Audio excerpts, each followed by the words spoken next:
तपाईहरूले WhatsAppमा भएको strict account फिचरको बारेमा बुझ्नु भएको छ। अहिलेको समयमा अनलाइन ठगीहरू धेरै बढ्दैछन्। ह्याकरहरूले अननोन नम्बरबाट मेसेज, फोन कल र विभिन्न लिङ्कहरू शेयर गरी मान्छेहरूलाई ठग्ने प्रयास गर्दैछन्। यस्ता समस्याहरूबाट बच्नको लागि WhatsAppको स्ट्रिक्ट अकाउन्ट फिचरको प्रयोग गरिन्छ। यसले अकाउन्टलाई साइबर अट्याक, स्क्याम र ह्याकिङहरूबाट बचाउँछ। यो फिचर अन गर्न WhatsAppको दायाँपट्टिको 3 डटमा ट्याप गरी सेटिङमा जानुहोस् अनि प्राइभेसी अप्सन भित्रको एडभान्स्ड अप्सनमा जानुहोस्। त्यसपछि स्ट्रिक्ट अकाउन्ट सेटिङमा ट्याप गर्नुहोस् र त्यहाँ दिएको निर्देशन अनुसार फिचर अन गर्नुहोस्। फिचर अन भएपछि तपाईको अकाउन्टमा एक्स्ट्रा सेक्युरिटी एक्टिभ हुन्छ, जसले तपाईको कन्ट्याक्ट लिस्टमा नभएको नम्बरहरूले मेसेज गर्न सक्दैनन्।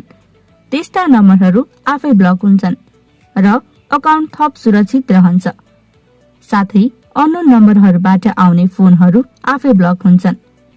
तपाईहरूको स्ट्याटस र प्रोफाइल पनि कन्ट्याक्ट लिस्टमा नभएकाहरूले हेर्न सक्दैनन्।